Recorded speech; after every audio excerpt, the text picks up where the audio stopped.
ይስጥልን ተመልካቾቻችን እንደምላችኋል ከናሁ ቴሌቪዥን ለዕለተ ሰኞ ሰኔ 9 ቀን 2017 ዓ.ም የምሽት ዜናዎች ወደ እናንተ የምናደርስበት ጊዜው አሁን ነው። ከዜናዎቹ ጋር ሀብታም አያሌው ነኝ። አብራችሁን ቆዩ። አርዕስተ ዜና ከሀገራዊ ምርጫ በፊት በተለያዩ የሀገሪቷ ክፍሎች የቀጠሉ ግጭቶችን ማስቆም ቅድሚያ እንዲሰጠው የፖለቲካ ፓርቲዎች ጠየቁ። የኢትዮጵያ መንግስት የውጭ ባንኮች ወደ ሀገር ውስጥ እንዲገቡ መፍቀዱ በሀገሪቱ ኢኮኖሚ ላይ አዎንታዊ ሚና ቢኖረውም በቴክኖሎጂ ብዙም ላላደጉ የሀገሪቱ ባንኮች ፈተና እንደሚሆን ተገለጸ። ከውጭ ኢራን በእስራኤል መዲና ቴል አቪቭ በፈጸመችው ጥቃት የአሜሪካ ኤምባሲ ላይ መጠነኛ ጉዳት ማድረሷ ተገለጸ።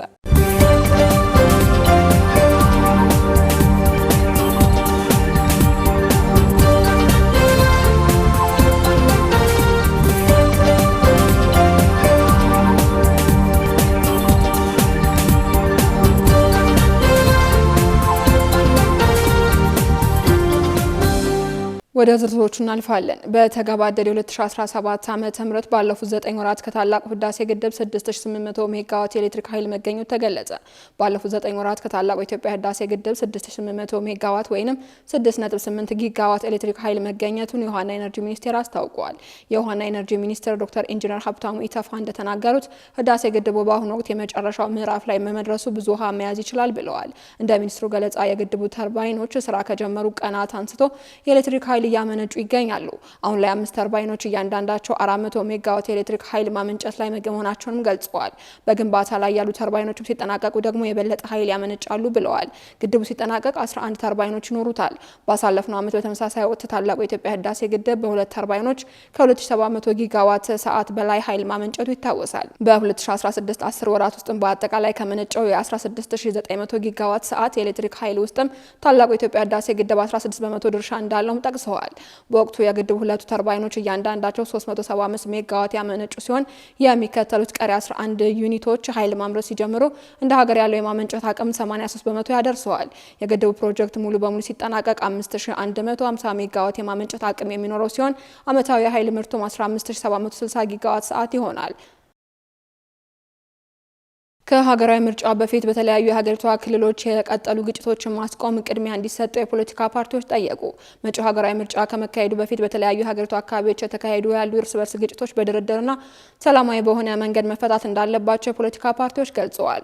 ምርጫ በባህሪው ሰላማዊና የተረጋጋ የፖለቲካ አካባቢን የሚፈልግ ቢሆንም የኢትዮጵያ ከሰላም መራቅ በ2018 ዓ.ም ለሚደረገው 7ኛው ሀገራዊ ምርጫ እክል ሊፈጥር እንደሚችልም ነው ፖለቲካ ፓርቲዎቹ ስጋታቸውን የገለጹት። ብሔራዊ ምርጫ ቦርድ በበኩሉ ቀጣዩ ሀገራዊ ምርጫ አስቻይና ፈቃጅ በሆኑ የሀገሪቱ አካባቢዎች እንደሚካሄድ መግለጹ ይታወሳል። ተጨማሪ ያለን የኢትዮጵያ ብሔራዊ ምርጫ ቦርድ በ2018 ዓመተ ምህረት ለሚካሄደው 7ኛው ሀገራዊ ጠቅላላ ምርጫ ዝግጅት ማድረግ መጀመሩን ግንቦት 25 ቀን 2017 ዓመተ ምህረት ለመገናኛ ብዙሃን ተቋማት በሰጠው ጋዜጣዊ መግለጫ ማስታወቁ ይታወሳል። በዚህም ቦርዱ ለ7ኛው ሀገራዊ ምርጫ ባደረገው ጥናትም የ5 ዓመት ስትራቴጂያዊ እቅድ ማዘጋጀቱን በዚህ ወቅት ገልጾ ነበር። እንዲሁም ለቀጣዩ ምርጫ ግብዓት የሚሆኑ ተሞክሮዎችና ሊሻሻሉ በሚገባቸው ጉዳዮች ላይም ቦርዱ ከባለድርሻ አካላት ጋር ውይይት አድርጓል ተብሏል። ምርጫ ቦርድ በዚሁ መግለጫው ካነሳቸው ዋና ዋና ጉዳዮች መካከልም 7ኛው ሀገራዊ ምርጫ አስቻይና ፈቃጅ በሆኑ የሀገሪቷ ክፍሎች ይካሄዳሉ የሚለው ነበር። ይህ ማለት በግጭት ቀጠናና ባልተረጋጋ የፖለቲካ ምህዳር ውስጥ በሚገኙ እንደ ትግራይ፣ አማራና አብዛኛው የኦሮሚያ አካባቢዎች እስከሚቀጥለው ዓመት መረጋጋት ካልመጣ ምርጫ አይደረግም ማለት ነው ወይ የሚልን ጥያቄ አጭሯል። በመሆኑም ናሁ ቴሌቪዥን በሀገሪቷ በስፋት የሚንቀሳቀሱና ለቀጣዩ ሀገራዊ ምርጫ ዝግጅት እያደረጉ ከሚገኙ እናትና የኢትዮጵያ ህዝባዊ አብዮታዊ ፖለቲካ ፓርቲዎች ጋር ምርጫ ቦርድ ባወጣው መግለጫና ቀጣይ ለሚደረገው ሀገራዊ ምርጫ እንደ ፓርቲ እያደረጉት ያሉትን ዝግጅት እንዲሁም መንግስት ማድረግ ባለበት ተግባር ዙሪያ ቆይታውን አድርጓል። በዚህም የእናት ፓርቲ ፕሬዝዳንት ዶክተር ሰይፈ ስላሴ አያሌው ምርጫ በባህሪው ሰላማዊና የተረጋጋ የፖለቲካ አካባቢን የሚፈልግ ቢሆንም የኢትዮጵያ አሁናዊ ሁኔታ ደግሞ ከሰላም በተቃራኒ መሆኑን እየተመለከትን ነው ብለዋል። ፕሬዝዳንቱ እንዳሉት ከትግራይ ክልል ጦርነት ማግስት በቀጠለውና ላለፉት 2 ዓመታት የዘለቀው የአማራ ክልል ጦርነትና በኦሮሚያ ክልል በየጊዜው የሚነሱ ግጭቶች ባሉበት ሁኔታ የተረጋጋና ሰላማዊ የሆነ ምርጫ ማካሄድ እንደማይቻል እናውቃለን ሲሉም ተናግረዋል። ምርጫ በባህሪው የተረጋጋ ፖለቲካን ይፈልጋል። ሰላማዊ ኢንቫይሮንመንትን ይፈልጋል። ኢትዮጵያ ደግሞ ከዛ የራቀ ሁኔታ እንመለከታለን። የተለያዩ የሀገራችን ክልሎች ላይ ኦሮሚያ ክልል ረዘም ላለ ዓመታት፣ አማራ ክልል ላለፉት 2 ዓመታት ያክል፣ ትግራይ ክልል በእንደዚህ አይነት መልኩ በእንደዚህ አይነት አካባቢዎች ላይ የሰላም ሁኔታ ጥያቄ ውስጥ የገባበት አይነት ነገር አለ።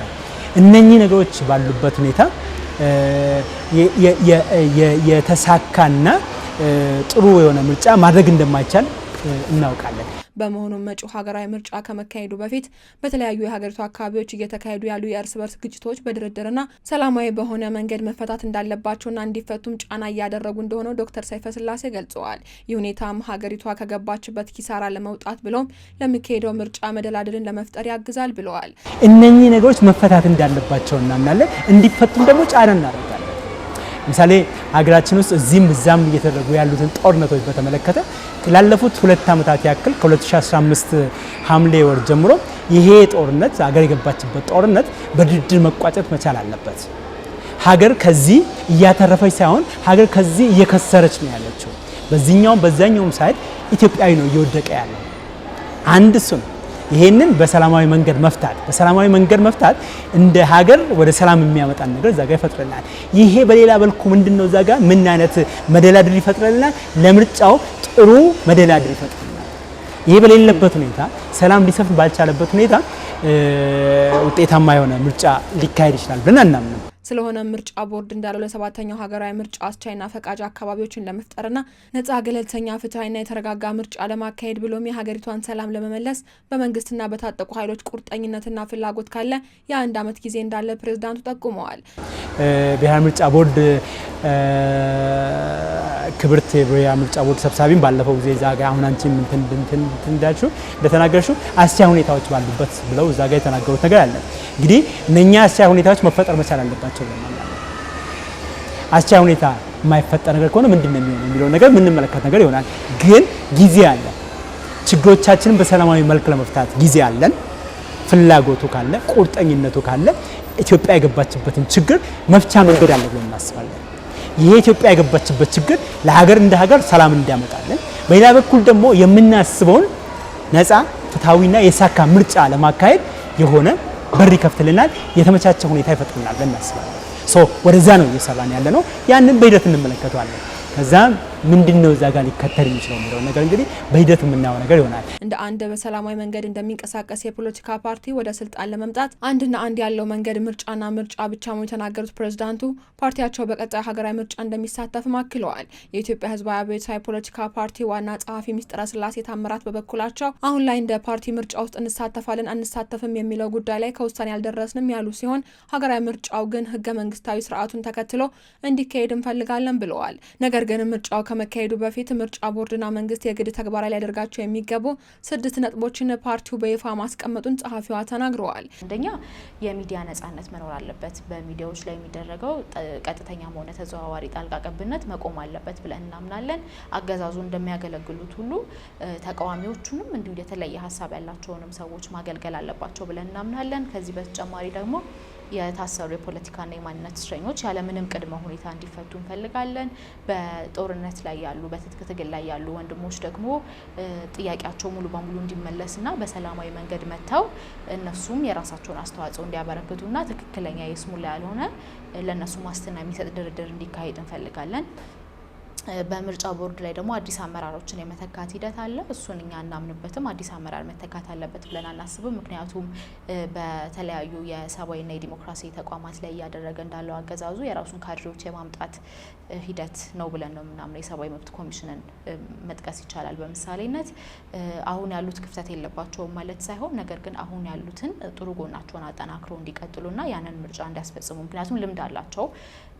ሁለተኛ እኛም የምናውቀው ነው። ስለዚህ አዲስ የብልጽግና ካድሬዎችን ከማምጣት ይልቅ በእነዚህ እንዲቀጥል እንፈልጋለን። ዓለም አቀፍ ተቋማት ደግሞ ወደ ምርጫው መጥተው በታዛቢነት እንዲሳተፉ እንፈልጋለን፣ ገለልተኛ ዓለም አቀፍ አካላት። በመጨረሻ ደግሞ አጠቃላይ የፖለቲካ ምህዳሩ አሁን እንዳለው በሩ የተዘጋ የተከረቸመ ሳይሆን በሩ በደንብ እንዲከፈትና ማንኛውም ሀሳብ ያለው ልዩነት ያለው ሰው መጥቶ የሚወዳደርበት የሚሳተፍበት እንዲሆን እንፈልጋለን። ከዚህ ባለፈ በሀገራዊ ምክክር ኮሚሽኑ በሂደቱ በውጤቱና በተመረጡ ኮሚሽነሮች ላይ እምነት የለንም ያሉት ሁለቱ የፖለቲካ ፓርቲዎች ከመጀመሪያው ጀምሮ በጠቅላይ ሚኒስትሩ ርዕስና መወያ አጀንዳ ሲመረጥለት ነበር። እኛ የጠቅላይ ሚኒስትሩ አጀንዳን ለማስፈጸም አልተቋቋምንም ያሉት ፓርቲዎቹ በዚህ ምክንያትም ቀደም ሲል ራሳችንን ከምክክር ሂደቱ አግልለናል ሲሉም ለናሁ ቴሌቪዥን አክለው ገልጸዋል። በተያያዘ ዜና ምርጫ ቦርድ ሰባተኛው ሀገራዊ ምርጫ ነጻና ገለልተኛ ሆኖ ለማስፈጸም አስቻይ ሁኔታ እንደሌለ የተቃዋሚ ፓርቲዎች ኮከስ ገለጸ። የስድስት ተቃዋሚ ፓርቲዎችን ያካተተው የኢትዮጵያ ተቃዋሚ ፓርቲዎች ኮከስ ብሔራዊ ምርጫ ቦርድ ነጻና ገለልተኛ ሆኖ የ2018 ዓ.ም ሰባተኛውን ሀገራዊ ምርጫ ለማስፈጸም አንዳችም አስቻይ ሁኔታ የለም ሲል ገልጿል። ኮከሱ ይህንን የገለጸው ባሳለፍነው ሰኔ 2 ቀን 2017 ዓ.ም ባወጣው መግለጫ ነው። አክሎም የምርጫ ቦርድ በወገንተኝነትና ለገዢው ፓርቲ በታዛዥነት ከሷል። ለዚህም የገዢው ፓርቲ አሸናፊ ነትን አስቀድሞ የሚታወቅ ነው ብሎታል። መግለጫው የኢትዮጵያ ብሔራዊ ምርጫ ቦርድ ከነባር አመራሮች 3ቱን ወይም 60% ለመቀየር ጫፍ መድረሱን እያሳወቀ ነው ብሏል። ተቃዋሚ ፓርቲዎች ልምድ በሌላቸው ኮሚሽነሮችና በወቅታዊ የፖለቲካ ያለመረጋጋት፣ የግጭትና ጦርነት ውጥረት፣ ሁለንተናዊ ውስብስብ ተጨባጭ ሁኔታ ውስጥ የሚደረግ ምርጫ ጣጣና መዘዝ እንደሚያስከትል አስጠንቅቀዋል። በመሆኑም በዚህ ተጨባጭ እውነታ ምርጫ ቦርድ ነጻና ገለልተኛ ሆኖ ምርጫውን ለማስፈጸም አንዳችም አስቻይ ሁኔታ የለም ያለው ኮከሱ ጉዳዩን ወደ ከፋ አደጋ ትርምስ እንዳይገባ በእጅጉ የሚያሳስብና የሚያሰጋ ነው ሲልም በአጽንኦት ገልጾታል። ኮከሱ ከምርጫ ቦርድ በተጨማሪ በሀገራዊ ምክክር ኮሚሽኑ ላይም ትችትን ሰንዝረዋል። የኮሚሽነሮች ሹመት የብልጽግናውን አዋጅ እንኳ ያልተከተለና በጠቅላይ ሚኒስትሩ ፍላጎት ፈቃድ ላይ የተመሰረተ ነው ብሎታል። ይህ በእንዲህ እንዳለ የብሔራዊ ምርጫ ቦርድ ሰባተኛው ሀገራዊ ምርጫ አስቻይ በሆኑ አካባቢዎች ላይ ለማካሄድ በዝግጅት ላይ መሆኑን ማስታወቁ አይዘነጋም። የኢትዮጵያ መንግስት የውጭ ባንኮች ወደ ሀገር ውስጥ እንዲገቡ መፍቀዱ በሀገሪቱ ኢኮኖሚ ላይ አዎንታዊ ሚና ቢኖረውም በቴክኖሎጂ ብዙም ላላደጉ የሀገሪቷ ባንኮች ፈተና እንደሚሆን ተገለጸ።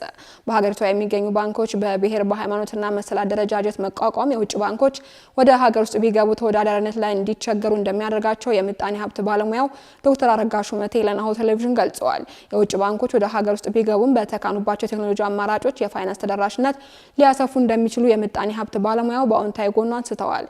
ኤልዳና ታደሰ ተጨማሪ አላት። ኢትዮጵያ የውጭ ባንኮች በኢትዮጵያ የሚገቡበትን ተቀጽላ ኩባንያ አቋቁመው የባንክ አገልግሎት እንዲሰጡ የሚፈቅድ ፖሊሲ ማጽደቋ ይታወሳል። ፖሊሲው የውጭ ባንኮች ቅርንጫፍ እንዲከፍቱ አክሲዮን በመግዛት በሽርክና ከሀገር ውስጥ ባለሀብቶች ጋር እንዲሰሩም ይፈቅዳል። ጠቅላይ ሚኒስትር አብይ አህመድ የኢትዮጵያ ባንኮች ከፍ ላለ ውድድር እንዲዘጋጁ የካቲት 15 ቀን 2014 ማሳሰቢያ አዘል መልእክት አስተላልፈው እንደነበረም አይዘነጋም። የኢትዮጵያ ኢኮኖሚ ከዓለም አቀፍ ገበያ ጋር ያለውን ትስስር ወደ ላቀ ደረጃ ለማሸጋገር በቂ የፋይናንስ አቅርቦት እንዲኖር፣ የውጭ ምንዛሪ አቅርቦት እንዲሳለጥ፣ የባንክ ዘርፉ ለውጭ ኢንቨስተሮች ክፍት እንደሚደረግ የጠቅላይ ሚኒስትር ጽህፈት ቤት ከዚህ ቀደም ያወጣው መግለጫ ይጠቁማል። የውጭ ባንኮች ወደ ኢትዮጵያ እንዲገቡ መፍቀድን ተከትሎ ናሁ ቴሌቪዥን የምጣኔ ሀብት ባለሙያ ዶክተር አረጋ ሹመቴን አነጋግሯል። በኢትዮጵያ የባንክ አገልግሎት ዘርፍ በተቋቋመበት መንገድ በርካታ የምጣኔ ሀብት ባለሙያዎች ትችት የሚቀርብበት ነው። ባንኩ የአገልግሎት ዘርፍ ሆኖ ሳለ በብሔር በሃይማኖት አለፍ ሲልም በፖለቲካ ዓላማ መቋቋም ትችት ከሚነሳባቸው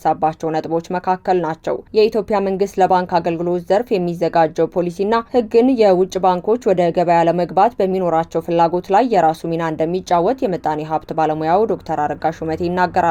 ከዚህ ቀደም ከቱርኩ ዚራክ ባንክ፣ የደቡብ አፍሪካው ስታንዳርድ ባንክ እንዲሁም ደግሞ የኬንያው ኬስቢ ባንክ ወደ ኢትዮጵያ ገበያ የመግባት ፍላጎት እንዳላቸው አሳይተዋል። ይሁን እንጂ እጅግ በጣም ትልልቅ ባንኮች ከዚህ ሀገር መጥተው ከትንሽ ባንኮች ጋር ለመስራት ፈቃደኛ አይደሉም የሚል ዶክተር አረጋ ሹመቴ ናቸው። አንድ ኢንቨስተር ወደ አንድ ሀገር ሄዶ ኢንቨስት ሲያደርግ የሚጠይቃቸው ሁኔታዎች አሉ። መሰረተ ልማት ምን ይመስላል? መብራት፣ ውሃ፣ ኔትወርክ፣ እነዚህ ኢንተርኔት ምናምን እነዚህ ነገሮች ቤዚክ ወይም መሰረታዊ የሚባሉት መሰረተ ልማት አውታሮች ያለ መቆራረጥ የሚገኙ ናቸው ወይ? አንድ ሁለተኛ ኢንስቲትዩሽን ጠንካራ የሆነ ግልጸኝነት ያለው የህግ የበላይነት ያለበት የአስተዳደራዊ መዋቅር አለ ወይ? ሙስና የለም ወይ? ዛገር እነዚህን ያያል። ሁለት ሶስተኛ የሀገሪቱ የሰላም ሁኔታዋ ምን ይመስላል? ይሄን በደንብ ያያል። ሌላኛው ከመንግስት የሚኖረው አቀባበል ባለሀብት በሚመጣበት ጊዜ ቢሮክራሲው ምን ይመስላል? እነዚህ ነገሮች አሁን የኛን ሀገር ሁኔታ ከዚህ አንጻር መቃኘት ነው። አሁን ባለው ሁኔታ የውጭ ባለሀብቶችን በተለይ ደግሞ በጣም ከፈሰሰ የማይመለስ የሚባለውን ገንዘብ ይዞ መጥቶ ኢንቨስት ለማድረግ አንዳንድ ቅድመ ሁኔታዎች ትክክለኛ አይደሉም በእኛ ሀገር ሁኔታ።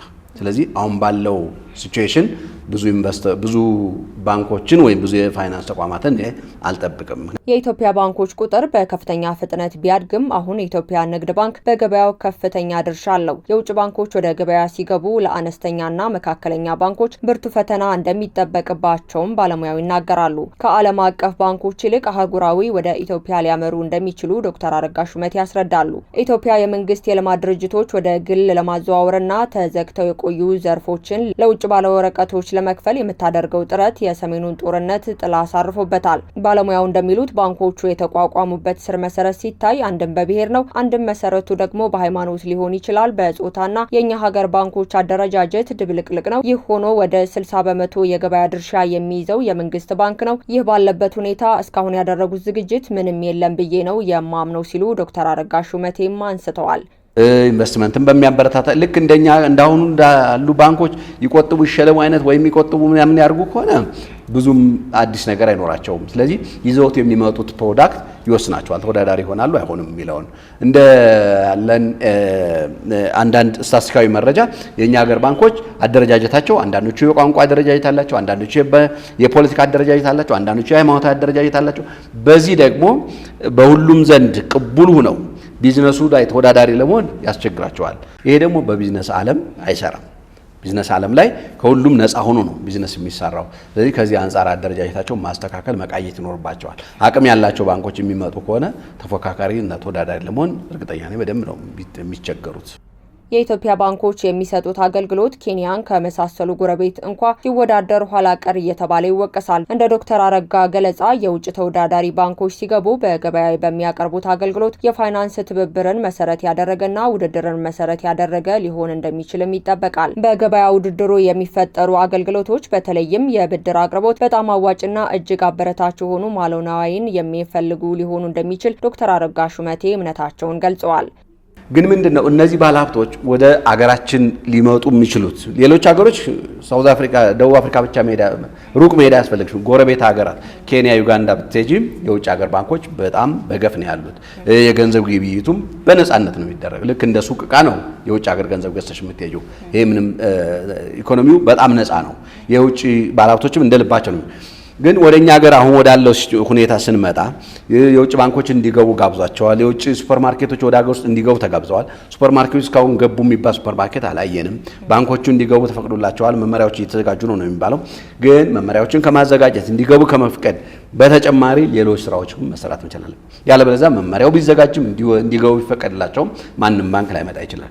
በአሁኑ ወቅት 27 ባንኮች በገበያ ላይ እንደሚገኙ በኢትዮጵያ ብሔራዊ ባንክ ድረገጽ የሰፈረ መረጃ ይጠቁማል። ሌሎችም በምስረታ ላይ የሚገኙ ከ20 በላይ ባንኮች ገበያውን ለመቀላቀል እየሞከሩ ይገኛሉ። የውጭ ባንኮች በተካኑበት የኢንተርኔትና የሞባይል ባንኪንግ አገልግሎት የፋይናንስ ተደራሽነት ሊያሰፉ እንደሚችልም ተናግረዋል። ይህ በእንዲህ እንዳለ በኢትዮጵያ የባንኩ ዘርፍ ላይ የቴክኖሎጂ ውስንነት ስለመኖሩም ይተቻል። የሲስተም መቆራረጥን ጨምሮ አማራጭ የባንክ መተግበሪያዎች ሁሉም የህብረተሰብ ክፍል ተደራሽ የማድረግ ውስንነት የባንኮች ፈተና ናቸው። ከዚህ ባሻገር ዓለምን እየፈተነ ከሚገኘው የሳይበር መጭበርበር ለባንኮች ዛሬም እየፈተነ የቀጠለ ችግር ነው። በአዲስ አበባ ከተማ የሚገኙ የግል ትምህርት ቤቶች በመጪው የትምህርት ዘመን እስከ 65 በመቶ የክፍያ ጭማሪ እንዲያደርጉ መፈቀዱ ተሰማ። በአዲስ አበባ ከተማ አስተዳደር ስር በሚገኙ 1227 የግል ትምህርት ቤቶች በ2018 ዓ.ም የትምህርት ዘመን እስከ 65 በመቶ ድረስ የትምህርት ቤት ክፍያ ጭማሪ እንዲያደርጉ እንደተፈቀደላቸው ተሰምቷል። የከተማዋ ካቢኔ ባጸደቀው የግል ትምህርት ቤት አገልግሎት ክፍያ አሰራር ስርዓት ረቂቅ ደንብ ቁጥር 194/2017 መሰረት በ2018 ዓ.ም የትምህርት ዘመን ከ1585 የግል ትምህርት ቤቶች መካከል 1227 ያህሉ እስከ 65 በመቶ ብቻ የትምህርት ቤት ክፍያ ጭማሪ ማድረግ እንደሚችሉ የአዲስ አበባ ከተማ አስተዳደር ትምህርት ስልጠናና ጥራት ቁጥጥር ባለስልጣን አቶ ኢዘዲን ሙሰባህን ጠቅሶ ሪፖርተር ዘግቧል። በ2018 ዓመተ ምህረት ጭማሪ ያደርጋሉ ተብለው የሚጠበቁ 1227 ትምህርት ቤቶች አስቀድሞ የክፍያ ጭማሪ መነሻ ሀሳባቸውን አቅርቡ ሲባሉ የዋጋ ግሽበት ጨምሯል በሚል ያቀረቡት ጭማሪ አስደንጋጭ ነበር ብለዋል። ከትምህርት ቤቶቹ ውስጥም 10 በመቶ የሚሆኑት ብቻ እስከ 50 በመቶ ጭማሪ ሀሳብ ያቀረቡ ሲሆን ቀሪ 90 በመቶ ያህሉ ከ75 እስከ 263 በመቶ ጭማሪ ማቅረባቸውን ተናግረዋል። ሆኖም ትምህርት ቤቶቹ ወላጆች፣ የከተማ አስተዳደሩ የትምህርት ቢሮ፣ የንግድ ቢሮ፣ የፕላንና ልማት ቢሮ፣ የፍትህ ቢሮና የኢትዮጵያ ስታቲክስ አገልግሎት በተሳተፉበት ጥናት ካለው ነባራዊ ሁኔታ ጋር አብሮ ሊሄድ የማይችልና በሚቀጥሉ 3 ዓመታት የሚኖረው የዋጋ ማጣሪያ ይፋ መደረጉን አስረድተዋል። የከተማ አስተዳደሩ ካቢኔ የክፍያ ጭማሪ ጣሪያውን ሲያስቀምጥም አንዱ መሰረት ያደረገው ነጥብ የትምህርት ቤቶች ጥራት እንደሆነም ተጠቁሟል። በዚህ በዚህም ትምህርት ቤቶቹ ከደረጃ 1 እስከ ደረጃ 4 ተብለው በመስፈርት መለየታቸው ተገልጿል። ከነዚህም ውስጥ ጥራቱ የተሻለ የሚባለው ደረጃ 4 ትምህርት ቤት መሆኑንም ዘገባው አክሏል። በዚህም ቅድመ መደበኛ ደረጃ ትምህርት ቤቶች ዋጋ ጭማሪ የሚያደርጉት እስከ 45% ብቻ ነው ተብሏል። በዚህ መሰረት አንደኛ ደረጃ ትምህርት ቤቶች እስከ 40%፣ መካከለኛ ደረጃ ትምህርት ቤቶች እስከ 45%፣ ሁለተኛ ደረጃ ትምህርት ቤቶች እስከ 55% የዋጋ ጭማሪ ማድረግ ይችላሉ ተብሏል። በጣሪያው መሰረት 144 ትምህርት ቤቶች እስከ 40%፣ 591 ትምህርት ቤቶች እስከ 45%፣ 378 ትምህርት ቤቶች እስከ 50%፣ 47 ትምህርት ቤቶች እስከ 55%፣ 66 ትምህርት ቤቶች እስከ 60% ሊጨምሩ እንደሚችሉ ተገልጿል። ከሁለተኛ ደረጃ ትምህርት ቤቶች ውስጥም አንድ ትምህርት ቤት ብቻ የመጨረሻውን ጣሪያ ማለትም እስከ 65% ክፍያ መጨመር እንደሚችልም ተመላክቷል።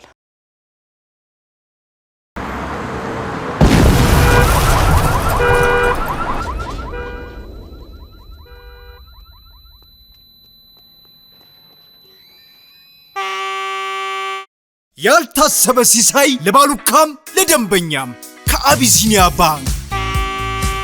ይህ እጣ አይደለም፣ ቢዝነስ የሚደጉም ጉርሻ ነው። የቢዝነስ ባለቤቶች ክፍያዎችን በአቢሲኒያ ባንክ የክፍያ አማራጮች በመቀበል እስከ 1.6 ሚሊዮን ብር ጉርሻ ፈሱ። ከሲሳዩ ማንም አይቀርም። ካሸሮችና አስተናጋጆች ተፍ ተፍ ብላችሁ በየዕለቱ እስከ 500 ብር ጉርሻ ወደ ኪሳችሁ። ለደንበኛም ጠብሰቅ ያለ ሌላ ሲሳይ ይዘናል። በአቢሲኒያ ባንክ የሚከፍሉ ደንበኞች በመሃል አዲስ አበባ የመኖሪያ ቤት እድለኛ ይሆናሉ። ማመን ቢከብድም ይህ ሁሉ ከአቢሲኒያ ባንክ። አቢሲኒያ የሁሉም ምርጫ።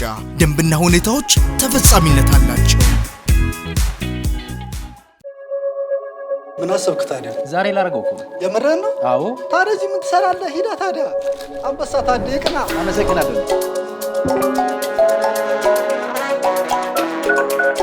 ያረገው ነው ትቀልድ ያደርገው ነው። እንኳን ለዚያ በቃ ልጄ። የእውነትህን ነው? ወይኔ ደስ ሲል። ይህ በጣም ደስ የሚል ዜና እኮ ነው። ሰማሁ እኮ በጣም ደስ ብሎኛል።